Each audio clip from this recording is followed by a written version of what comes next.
একটি লাশের বদলে 10টি লাশ ফেলো। আপনাদের সকলকে এই শপথ নিয়ে ঘরে ফিরে যাওয়ার আহ্বান জানিয়ে আজকের বক্তব্য শেষ করছি। ইনশাআল্লাহ আবার আপনাদের সাথে দেখা হবে। আল্লাহ হাফেজ। পাকিস্তান জিন্দাবাদ, বিএনপি জিন্দাবাদ। এই আলবদর রাজাকারের বাচ্চারা কন্ট্রোল। এখনো কিন্তু ফজলুর রহমানদের মতো মুক্তিযোদ্ধারা জীবিত আছে।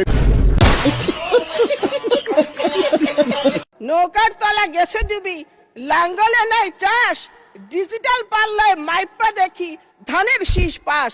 রুকো যারা, সবার করো। দেশ বিদেশে ঘুরে ঘুরে জয় বাংলার গান গাই, আমার নেত্রী শেখ হাসিনা তুলনা যার না। আমি বলুম না, আমার শরম করে। ভাইরা আমার, মাননীয় স্পিকার সাহেব, আমরা একটু অসুবিধা নাই, চালান। আপনি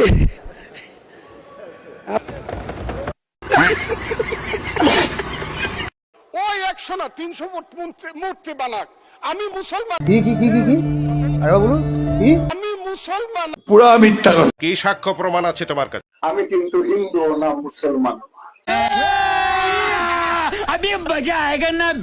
আমি জন্মগ্রহণ করি মানুষ হিসাবে, তারপরে জাতিসত্তা হিসাবে। সময় দেখা যায় বলা হচ্ছে অনেক লোক নাই, কিন্তু তাকে খুঁজে পাওয়া যাচ্ছে, সে ঠিকই জীবিত আছে। আবার কেউ অনেক সময় নিজেরাই পালায়, অনেক সময় ধার কর্য করে নিজেরাই লুকিয়ে ফেলে, সে ধরনের ঘটনাও আছে। 2015 সালের 10ই মার্চ আমি আমার এক বন্ধুর বাসায় ছিলাম। ওখান থেকে আইন শৃঙ্খলা রক্ষাকারী বাহিনীর পরিচয়ে সাদা পোশাকে অস্ত্রধারী তারা আমাকে তুলে নিয়ে যায়, চোখ বেঁধে এবং হ্যান্ডকাপ করিয়ে। কিছু দূর পায়ে হেঁটিয়ে তারপরে কিছু দূর গাড়িতে করে একটা জায়গায় ক্রস করায়। ওর পরে আবার গাড়িতে করে ড্রাইভ করে আমাকে শিলং এর গলফ লিঙ্ক একটা মাঠ আছে ওটার পাশে রেখে যায়। তখন পুরা মিথ্যা কথা। আমি এই মহান সংসদে দাবি করব, তারা বাংলাদেশে রাজনীতি করতে পারবে না, তাদের রাজনীতিও ফ্যাসিস্টদের মতো নিষিদ্ধ করা হোক। গত ইসলামের নামে যারা রাজনীতি করেন, গত নির্বাচনে তারা ভোটের বিনিময়ে মানুষকে বেহেশত দিয়েছে। রুকো যারা, সবার করো। আমরা ধানের শীষে ভোট দিলে আমরা জান্নাত পাবো, ধানের শীষে ভোট দিলে আমরা জান্নাত পাবো, এটা আমরা বলতে পারি। এই কালা পাঠা কালা মাগুর গেছে লন্ডন দখল করতে, অক্সফোর্ড দখল করতে। সেই কালা পাঠা কালা মাগুর এখন এমপি হয়েছে। যারা কোটা না করতে করতে কোটায় উপদেষ্টা হয়েছিল, কোটা না করতে করতে কোটায় এমপি হয়েছিল, সেই কোটায় এমপি হয়ে তারা 7 সিস্টার দখল করার চিন্তা করেছিল। এখন 7 সিস্টার দখল করতে করতে গেছে লন্ডন দখল করতে, অক্সফোর্ড দখল করতে। বলে যে অক্সফোর্ড ইউনিভার্সিটি থেকে নাকি তাদেরকে আমন্ত্রণ জানিয়েছে, তা আমন্ত্রণটা মিথ্যা প্রমাণিত হলো। তখন আবার বললো যে অক্সফোর্ড ইউনিয়ন থেকে তারা একটা কর্মসূচিতে অংশগ্রহণ করতে গিয়েছিল, এটাও মিথ্যা প্রমাণিত হলো। আসলে অক্সফোর্ড ইউনিয়নের একটা হল ভাড়া নিয়ে তারা গেছে প্রোগ্রাম করতে। শয়তানের সব ভেতরে ডক্টর ইউনূস শয়তানের নিঃশ্বাস নিয়ে বাংলাদেশে এসেছিলেন। আমরা চিনতে পেরেছিলাম ডক্টর ইউনূস একটা বিদেশি দালাল। আমরা চিনতে পেরেছিলাম ডক্টর ইউনূস একটা লোভী মানুষ। হ্যাঁ, ये क्या हो गया? ये क्या सुन रहा हूं मैं? যেই মানুষ মুরগির উপরে লোন দিয়া, মুরগির উপর লোন দিয়া এরকম সম্পদ বানায় ফেলছে। सुकून का नाम सुना?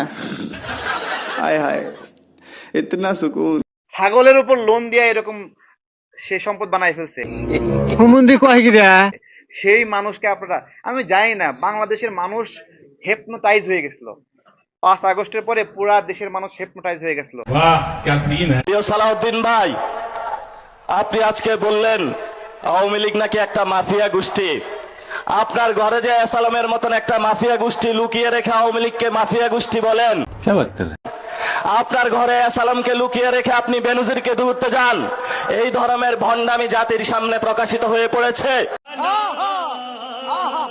এবং আপনি সংবিধানের আশ্রয় নিয়ে বাংলাদেশের জনগণকে বোকা বানানোর যে প্রচেষ্টা নিয়েছিলেন সেটা আমরা হাতে কলমে দেখিয়েছি যে আপনি আবু জাহেলের মতন সংবিধানের আশ্রয় নিয়ে বাংলাদেশের মুক্তিকামী জনতার যে ঐতিহাসিক লড়াই সেই লড়াইকে আপনি অস্বীকার করেছেন। না, আমি বিশ্বাস করি না। রাখেন আপনার বাক স্বাধীনতা, জীবন বাঁচতেছে না। মানুষ ধরা খেলো যখন পেট্রোল পাম্পে গিয়ে তেল পাওয়া গেল না, তখন মানুষের আশা হতে হলো যে এটা কি ধরনের কথা, এর সাথে ইউনুসি ভালো ছিল, ইউনুসি বেচারা অ্যাটলিস্ট দাম বাড়ায়নি। জাসদ ছাত্রলীগের নেতা বর্তমান জামাতের আমির, তিনি বলছেন আর একটি গণঅভ্যুত্থান অনিবার্য। মানে গণঅভ্যুত্থান এত সস্তা জিনিস, এত পাঞ্চে জিনিস। এদের এই বক্তব্যের কারণে কিন্তু এই পুশিন সহ বিভিন্ন যে সমস্যা সংকট, এগুলো সুযোগ একটি গোষ্ঠী পাচ্ছে। এই যে শুভেন্দুর ভাষায় যে কথা বলতেছে, শুভেন্দু অধিকারীর বক্তব্য একই রকম। এটা গরিবের শুভেন্দু অধিকারী ওনাকে সবচেয়ে ভালো উপাধি ওনার মানে। গণঅভ্যুত্থানের পোস্টার বয় নাহিদ ইসলাম, আমার লজ্জা লাগে। স্বাধীনতা বিরোধী একটি গোষ্ঠীর নেতৃত্বে এনসিপি গিয়েছে, নাহিদ ইসলাম তো জামাতের আমিরের থেকে বড় নেতা। ভাই আসতে পারেন, আমি শরীর খারাপ করবো।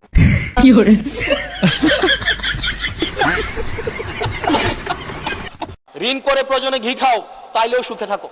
ঋণ করো, ঋণ খেলাপি হও, তাও নির্বাচন অংশগ্রহণ করো। আরে বাপ রে, ये तो धोती खोल रहा है।